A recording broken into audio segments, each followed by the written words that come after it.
마리아란 이름, 여러분 오늘날은 굉장히 파퓰러한 이름이죠. 마리아. 굉장히 유명한 이름이고 성경에서도 여러분들이 신약성경을 보다 보면 이 마리아의 이름 많이 들어봤을 것입니다. 성경엔 여러 명의 마리아가 나오거든요.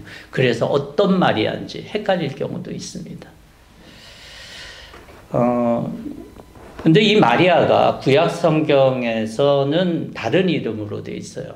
이 다른 이름이 뭐냐면 모세의 누이였던 미리암이라고 하는 그러한 이름이 신약에서는 마리아예요. 그러니까 마리아, 미리암이 같은 이름이에요. 그 전에는 그 미리암이라고 하는 그러한 이름은 없었기 때문에 처음으로 모세 누이에 등장하는데 이 미리암이라고 하는 뜻의 이름이 좀 좋으면 좋았는데 히브리어로 이 미리암은 좀 비천하다 또는 슬프다 이런 뜻이에요. 고난 이런 뜻인데 좀 의외잖아요. 이름을 왜 그렇게 지었을까? 근데 아마 어쩌면 포로 시대 때 이스라엘 백성들이 그 포로 시대 때 아마 그렇게 아이를 낳고 처음 아이를 낳고 그렇게 짓지 않았을까라는 생각도 들어요. 그런데 좀 아이의 이름을 그렇게 짓는 거 이렇게 좀 의외잖아요. 근데 또 그렇게 이 미리암이라고 하는 이름이 또 다른 곳에서 다른 형태로 쓰이는데 그 이름이 바로 마라라고 하는 이름이에요. 마라. 이스라엘 백성이 출애굽할 때도 쓴물이 나왔을 때 마라라 그랬고, 그 다음에 이 마라로 유명한 것은 뭐냐면 룻기에 네오미가 모압에 갔다가 돌아오면서 네오미는 기쁨이라는 뜻인데 나는 이제 더 이상 기쁨이 없으니까 나를 마라, 고통 이런 마라라고 불러라 했을 때 그 마라가 바로 이 미리암, 마리아가 다 똑같은 그런 뜻이에요. 신약에 마리아가 여러 명 나오지만 아마도 마리아 역시도 그렇게 번쩍번쩍한 집안에서 태어났거나 경제적으로 풍요했거나 그랬던 것 같지는 않아요. 마리아가 스스로 겸손해서 말했는지 모르겠지만 스스로 자신을 우리 1장 후반에 보면은 자신을 얘기할 때 여종의 비천함을 보살펴 주셨습니다라고 그가 노래하는 마리아 찬가에 나오는 부분에 이 고백이 나와요. 자기 스스로가 비천합니다. 비천한 사람이다 라고 고백했던 것은 그의 처지 자체가 그렇게 이렇게 풍족하거나 그런 삶이 아니었다라고 하는 것을 또 말해주고 있어요. 근데 하나님께서 이 천사 가브리엘을 이 마리아에게 이렇게 나타나게 하셔서 예수님의 그 수태고지를 말씀하시는 부분이 오늘 본문의 말씀입니다. 만왕의 왕이신 하나님이 우리 생각에는 왕이나 특별한 사람, 특별한 능력을 갖고 있는 사람들한테 나타나서 이렇게 말하는 게 맞을 텐데 아무도 당시의 여인들은요 그렇게 힘이 있거나 그런 사람들이 아니에요. 여인들은 굉장히 그 당시에도 돈에 팔려서 나가기가 쉬운 그런 존재였거든요. 제가 볼 때는 하나님께서 하나님의 격에 맞는 사람을 선택해서 이렇게 수태고지를 했다든지 그러면 더 이해하기가 좋을 텐데 전혀 그렇지 않은 시골에 묻혀 사는 어느 목수의 아내가 될 사람이죠. 아직까지는 아니고 비천하고 아무도 주목하지 않는 그 처녀에게 은혜를 입은 자여라고 이 천사가 나타난다는 것은 사실은 성경이 우리에게 이미 이렇게 나타나서 그렇지 그냥 우리가 객관적으로 보면 잘 이해가 되지 않는 상황이기도 합니다. 근데 성경은 이렇게 잘 이해되지 않는 것들이 너무 많아요. 하나님이 이스라엘 백성들을 출애굽시킬 때 아주 건장하고 지혜가 있으며 아주 똑똑한 사람을 선택해갖고 또 그리고 그러려고 하는 마음, 여러분 남을 구원한다라고 하는 건 굉장히 의협심이 있어야지만 되는 거잖아요. 좀 의협심이 강하고 좀 뭔가를 이렇게 좀 적극적으로 자기의 성격을 드러내고 싶은 사람들을 통해서 하나님이 구원했으면 더 낫지 않았을까라는 생각도 들어요. 그런데 여러분, 누구를 선택했냐면 모세를 선택했어요. 모세는 물에서 건져냈다라고 하는 뜻을 갖고 있는 그런 뜻인 걸 저와 여러분들이 잘 알 거예요. 그는 어렸을 때 태어난 지 얼마 안 돼서 부모에 의해서 어쩔 수 없었죠. 아이의 생존을 위해서 부모가 갈대상자를 만들어서 띄어보냈어요. 하나님의 극적인 은혜로 애국 왕궁에서 자랐는데 이 아이에게는 두 정체성이 있었기 때문에 그렇게 정서적으로 그렇게 쉽지 않은 삶을 살지 않았을까라는 생각은 들어요. 그리고 더군다나 그가 힘이 있다라고 생각하고 의협심이 있을 때 그가 하나님의 도구로서 쓰임받는 것이 아니라 그때는 도망칠 수밖에 없는 삶이 됐고요. 나이가 80이 되어서 맥발이 성성했겠죠. 그랬을 때 하나님이 그를 부르셔서 사용했다는 것은 이해가 되지 않는 부분이에요. 다윗과 같은 사람을 선택할 때도 그렇고 여러분, 하나님은 우리의 기준과 좀 많이 다른 것 같아요. 우리가 생각할 때 하나님 이것을 통해서 하나님이 구원하시고 하나님이 역사하신다 그런다라면 좀 이해가 될 것 같은데 또 그렇지 않은 것들을 하나님이 선택해서 그들에게 하나님의 역사를 이뤄가시는 것들을 좀 보게 됩니다. 여러분, 우리가 어떤 결정이나 행동을 할 때 여러분들은 어떠세요? 제가 어떤 결정과 행동을 할 때는요, 반드시 선행되는 것들이 있어요.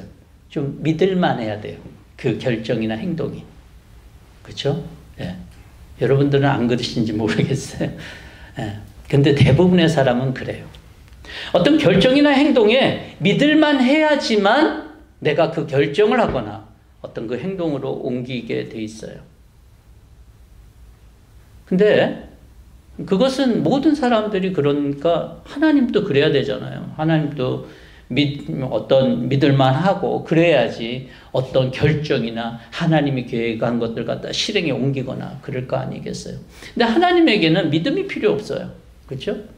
그렇다 그러면은 하나님이 이러한 행동을 한다라고 하는 것은 우리가 하나님은 어떤 분이구나라고 하는 것을 우리는 이해할 필요가 있다는 것을 말해주는 거예요.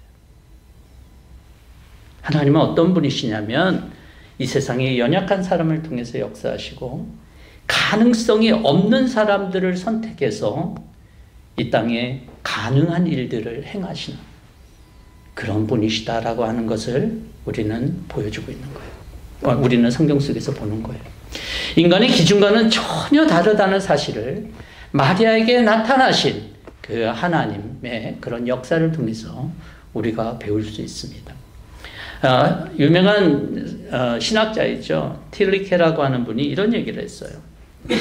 그분은 성탄, 즉 예수님의 오심에 대해서 얘기를 한 부분에 성탄이 우리에게 말해주는 것은 하나님은 우리가 어디에 있든지 자기 백성을 찾으러 오신다는 사실이다.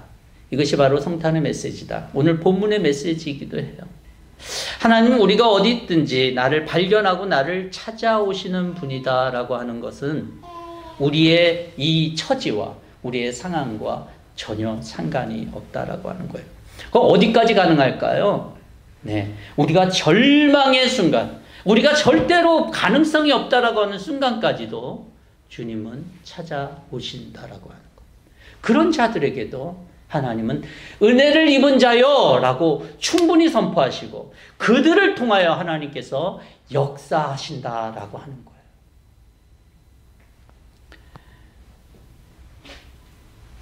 그래서 아주 작은 자를 찾으시고요.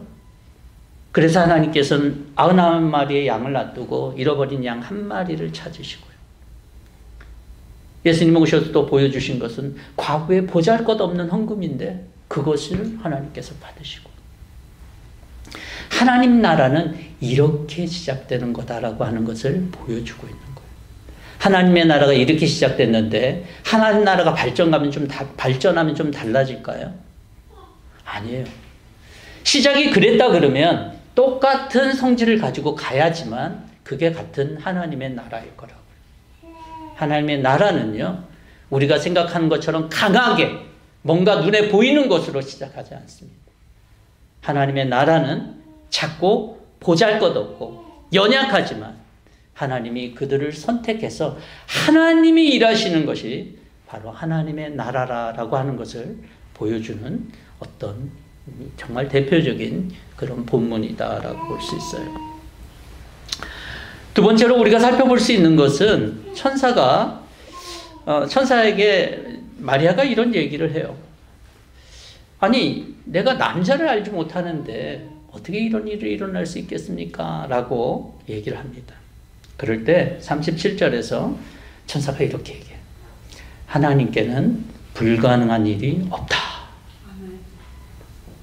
네, 우리 다 같이 한번 그 말씀을 한번 같이 할까요? 하나님께서는, 저를 따라하세요. 하나님께서는 불가능한 일이 없다.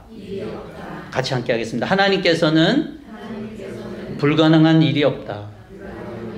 아멘. 예.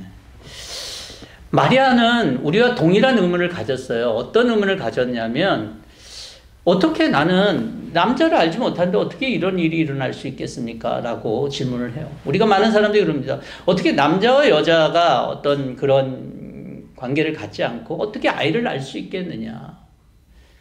여러분, 사실은 이게 다 동일한 그런 질문이었어요. 아브라함이 99세에 하나님께서 나타나서 이제 내 아들을 하나님께서 사라 태에서 난 아들을 줄 것이라고 그러는데, 사라는 이미 90세예요. 어떻게 됐다는 거예요? 이미 경도가 다 끊어졌다는 거예요. 임신할 수 있는 가능성이 0%라는 거예요. 근데 어떻게 아이가 날 수 있겠냐는 거예요. 우리가 누가복음 전반부에서 엘리사벳이라고 하는 이 마리아의 사촌이 임신을 해요. 엘리사벳도 이미 나이가 아이를 임신할 수 있는 나이가 아니었어요. 그런데 하나님이 그를 임신하게 해줬어요. 많은 사람들이 이것이 과학적으로 믿어지지 않는다라 그래요. 그래서 어떤 신학자들도 믿어지지 않는다 그래서 우리가 이것을 조금 바꾸자. 이사야서 말씀에 처녀가 잉태하여 아들 낳을 것이요 라고 하는 부분을 좀 바꿔서 여자가 잉태하여 아들 낳을 것이요 라고 바꾸자. 그러면 사람들이 좀 더 이해할 수 있지 않겠느냐. 근데 여러분, 그것은 믿지 못한 사람들의 반응이고요. 하나님의 반응은 뭐냐면 하나님께는 불가능한 일이 없다라고 하는 거예요. 하나님은요, 오히려 불가능한 일을 행하시는 분이에요. 가능한 것이 아니라 불가능한 일을 행하시는 분이 바로 하나님이신 거죠. 그래서 저는요, 사실은 여자의 몸, 그러니까 처녀의 몸을 통해서 아이가 날 수 있다라고 하는 것은 그렇게 어렵지 않다라고 생각해요. 하나님에게. 왜냐하면 오늘날도 과학적으로 그건 가능하잖아요. 예. 체외에서 수정을 해서 사람의 몸만 빌리는 행위는 얼마든지 가능하잖아요. 오늘날도 과학적으로 그 가능한 게 하나님의 능력, 그걸로 그게 불가능하다는 건 그거는 말도 안 되죠. 그런데 저는 더 힘든 게 바로 이거라고 생각돼요. 아까도 말씀드렸다시피 여러분, 우리가 거기에 믿을만 해야지, 그 대상이 믿을만 해야지 그 역사를 행하는 건데, 이 마리아는 과연 믿을만 할까요? 인간은 믿을만 할까요? 10개월이나 그 아이를 태중에 베야 되는 그것이 과연 안전하게 그렇게 유지될 수 있을까라고 하는 것도 쉽지 않은 일이죠. 오히려 하나님이 그렇게 했다라고 하는, 그 연약한 자들을 선택했다라고 하는 것이 더 믿을 만한 일이 아닌 것 같아요. 더 힘들었을 것 같아요, 하나님에게. 하나님은 그냥 또 말씀으로도 세상을 창조하셨는데, 뭐 여인의 몸을 그렇게 통해서 예수를 이렇게 이 땅에 오게 하시는 건 그건 아무것도 아니죠. 근데 하나님께는 불가능이 없다라고 하는 사실들을 우리 마리아와 또 하나님의 백성들에게 알려주시기 위해서 하나님은 그 일을 했어요. 여러분, 인생에는 다 한계가 있어요. 한계가 없는 인생이 어디 있어요? 바울은 로마서에서 하나님에 대해서 이렇게 얘기합니다. 하나님은 없는 것도 있게 하실 수 있고 하나님은 무에서 유를 창조할 수 있는 분이다라고 얘기해요. 그런데 중요한 것은 하나님이 하실 수 있냐 마나가 아니라 이 마리아의 잉태 사건은 하나님이 우리를 위하여 행하시는데 당신의 한계를 두지 않겠다라고 하는 그런 선언이에요. 당신의 한계를 두지 않겠다.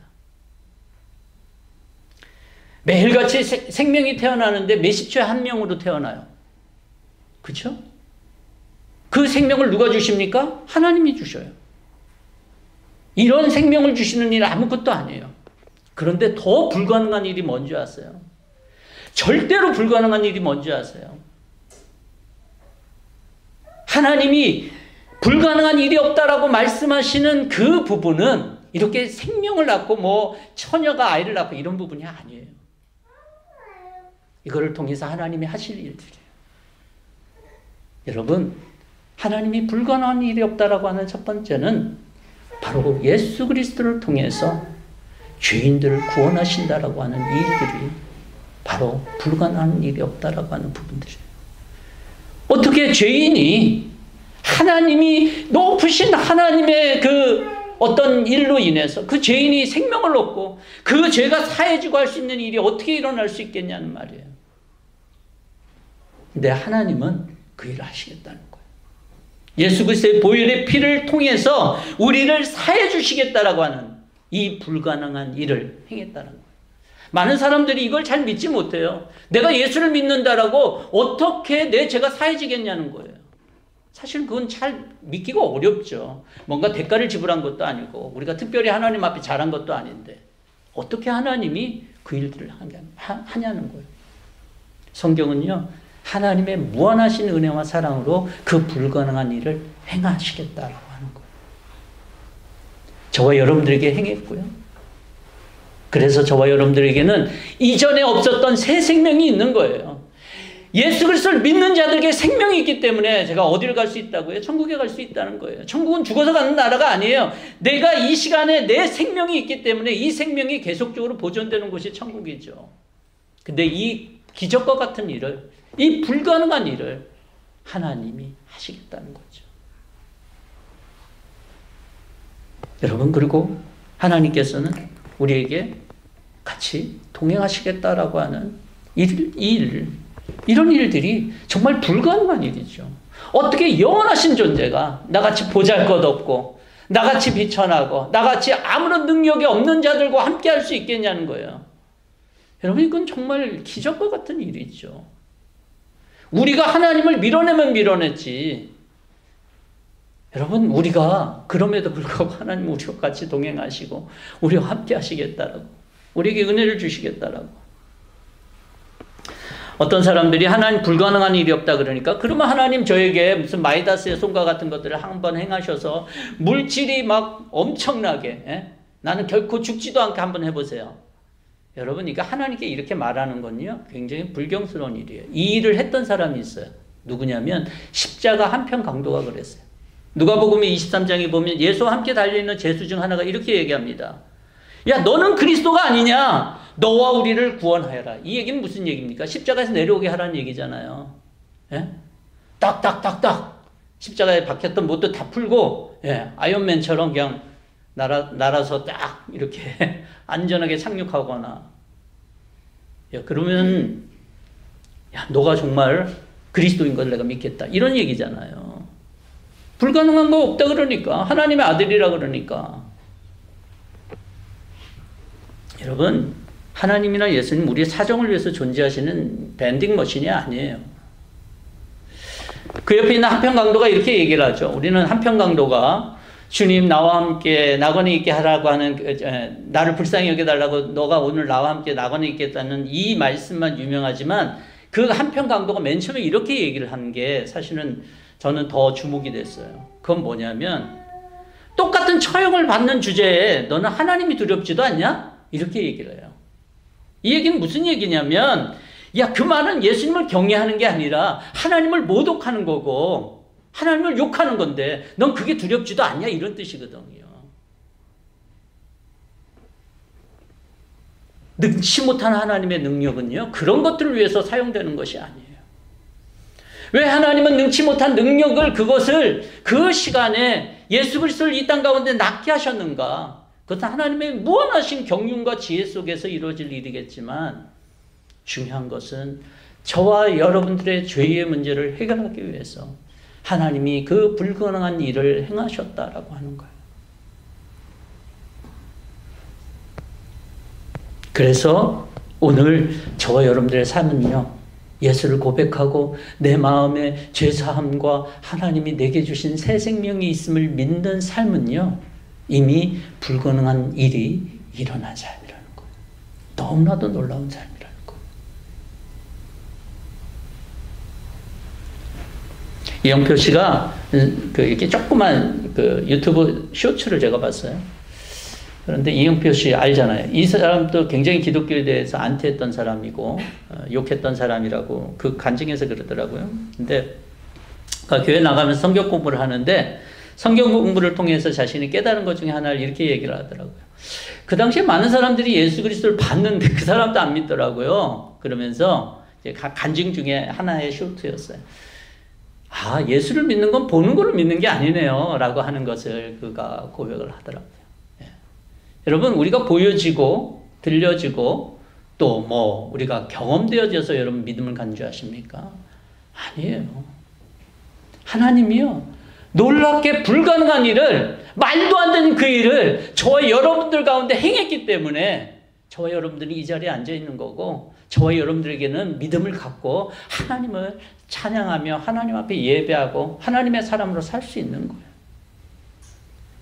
믿음은 하나님의 특별하신 은혜지 내가 특별해서가 아니에요. 그래서 하나님은 이렇게 얘기합니다. 히브리서 11장에서 믿음이 없이는 하나님을 기쁘게 해드릴 수 없습니다. 하나님께 나아가는 사람은 하나님이 계시다는 것과 하나님은 자기를 찾는 사람들에게 상을 주시는 분이시라는 것을 믿어야 합니다. 믿음이 없이는 하나님을 기쁘게 할 수 없어요. 하나님 그것을 선포했을 때 하나님은 가능하다는 믿음, 여러분 그것이 의심이 없다는 말이 아니에요. 99세의 아브라함을 우리가 100세의 아들을 낳은 아브라함에 대해서 우리가 믿음의 조상이라고 얘기했을 때 그 99세의 그 하나님의 말을 들었을 때 의심이 있었습니까? 없었습니까? 있었어요. 어떻게 그런 일이 있을 수 있습니까? 라고 했다고요. 모세가 야, 내가 너를 통해서 이스라엘 백성 구원하게 할게 라고 하면서 하나님께서 그 모세에게 나타났어요. 그렇죠? 그러면서 얘기를 할 때도 모세가 믿었을까요? 안 믿었을까요? 안 믿었어요.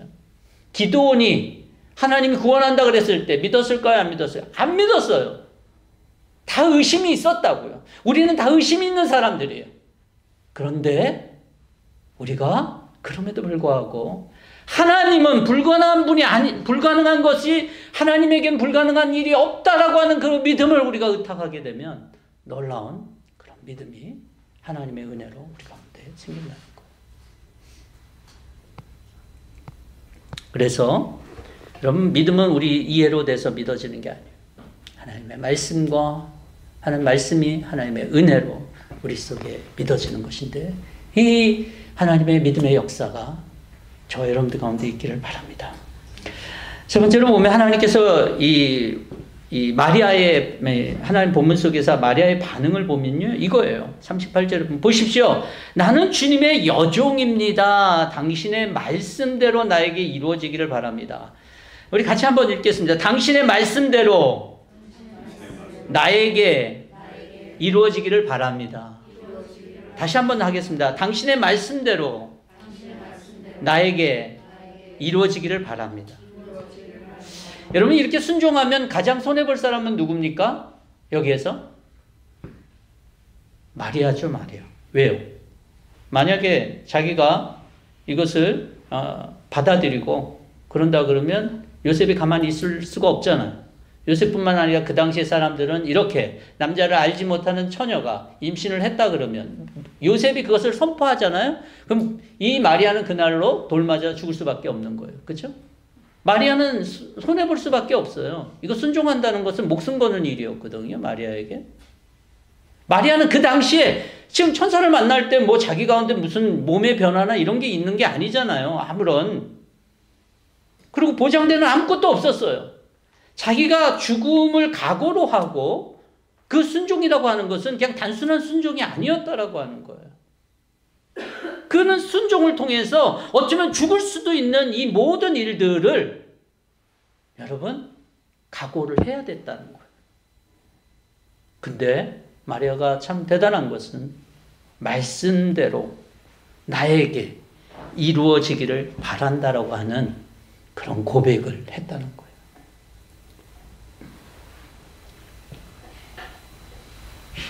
그럴 때 여러분 그 순종은 어떻게 보면 고통이 있는 거잖아요. 우리가 하나님께 순종한다는 것은 결코 쉽게 순종할 수 있는 게 아니에요. 우리 하나님께 순종한다는 것, 믿음으로 순종한다라고 하는 삶은요, 우리의 어떤 것들을 깎아야지만 되는 거예요.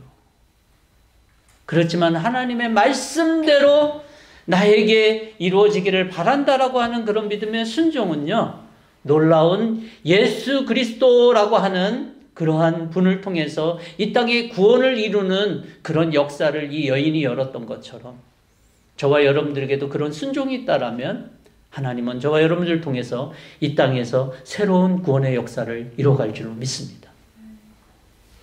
여러분, 마리아가 이렇게 뭔가 정말 의연한 결단을 했지만 아마 마음속에 고민은 많았을 거예요. 진짜로 그렇게 되면 어떡하나 이런 마음도 있을 거예요. 안 그렇겠어요? 창세기 22장에 보면 아브라함이 자기 아들을 데리고 모리아산으로 올라갑니다. 하나님이 이 이삭을 잡으려고 그래요. 100세 얻은 아들인데 모리아산에 가는데 이 이삭이 뭐라고 얘기를 해요? 아버지, 불도 있고 장작 다 있는데 재물은 어디 있냐는 거예요. 그렇죠? 2박 3일 동안 가면서 그가 하나님을 묵묵하게 순종하며 가는데 그 시간이 그렇게 편한 시간이었겠어요? 절대로 그렇지 않죠. 여러분, 마리아가 쉽게 이것을 순종할 수 있었겠다? 저는 그렇게 보지 않습니다. 근데 하나님은 어떻게 하셨어요? 여호와 이레로 그가 순종하려고 그럴 때 한편에 다른 편에 하나님께서 양을 준비했잖아요. 마리아가 이렇게 순종하려고 그럴 때 하나님 가만 계시지 않았어요. 하나님 뭐라 그래요? 요셉에게도 나타나서. 그래서 요셉이 뭐라 그래요? 가만히 끊겨져 있는데 하나님의 천사를 보내주시잖아요. 하나님 주변에 이런 요셉과 같은 사람을 하나님 붙여주시고요. 또 엘리사벳은요. 마리아가 이런 줄 아니까 하나님 어떻게 이런 일이 일어날 수 있습니까? 라고 하니까 야 엘리사벳을 봐라. 6개월 전에 그런 일들이 일어난 것을 또한 붙여줬어. 하나님은요 우리 가운데 밀어넣을 때가 있어요. 그렇지만 막 밀어넣는 분은 아니에요. 반드시 여호와 이레로서 준비하시는 분이지. 왜냐하면 우리가 그 일을 감당할 수가 없잖아요. 하나님 너무나도 잘 알잖아요. 여호와 이레로서 준비하시면서 하나님의 역사를, 하나님의 말씀을 믿음으로 순종하고자 하는 사람들에게 하나님의 역사를 이루시기 위해서 하나님 준비시키시는 분이신 거거든요. 요셉을 준비시키고 엘리사벳을 준비시키고 대책을 마련해 주셔요. 여러분, 그렇지만 우리가 그런 고통과 또 손해가 우리가 따르는 그런 순종이라고 할지라도 하나님 앞에서 순종하려고 하는 사람들에게 하나님은 구원의 역사를 이루어 가시는 거예요. 여러분, 신앙생활하는 게 그렇게 쉬운 건 아닙니다. 귀찮기도 하고. 그런데 여러분, 신앙생활은요 그래야지만 되는 거예요. 내 것 다 챙기고 내가 하고 싶은 거 다 하고 신앙생활을 제대로 할 수 있다. 그런 사람은 없었어요. 모든 기독교의 역사 속에서 그런 역사는 없었어요. 어떤 사람은 목숨을 담보로 하기로 하고 어떤 사람은 자기의 삶에 가장 소중한 것들을 또한 리스크를 감수하고 또 버려야 되는 경우도 있었고, 그렇지만 그들은 믿음으로 주님을 순종하며 나가려고 하는 마음을 가졌고 그걸 통해서 하나님은 구원의 역사를 이뤄 가시는 거예요. 저와 여러분들은 절대 주인공은 아닙니다. 제가 목사이긴 해도 저는 이 하나님의 나라에서 주인공은 절대 될 수가 없어요. 하나님이 그 일들을 이뤄 가시는 거고 다만 저와 여러분들을 사용하시는 것뿐이에요. 각자의 자리에서. 그렇지만 나의 삶을 사용하시고 내가 순종함으로 하나님의 나라가 이루어지고 하나님의 구원의 역사가 이루어진다라면 우리의 삶은 뷰티풀한 그런 삶이라고 평가받을 수 있을 거예요.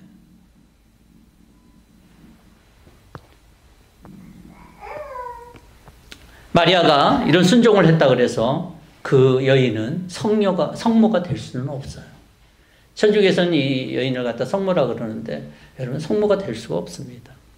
왜냐하면 마리아의 몸을 통해서 예수님이 오신 건 맞지만 그 예수님의 DNA는 마리아의 DNA가 아니거든요. 하나님의 DNA거든. 만약에 그것이 인간의 유전자였다면, 마리아의 유전자였다면 어떤 모순이 생기냐면 여러분 예수님이 우리를 구원할 수가 없잖아요. 죄인의 핏줄인데 어떻게 죄인을 구원해요? 베드로전서 2장 20절에 이사야서 53장 9절에 보면 그는 죄를 지으신 일이 없다. 그 입에는 거짓이 없다라고 얘기를 해요. 예수님에 대해서 우리가 기록하는 것에 죄에 대해서 얘기할 때 예수님은 죄인이 아니셨기 때문에 우리를 구원할 수 있는 거예요.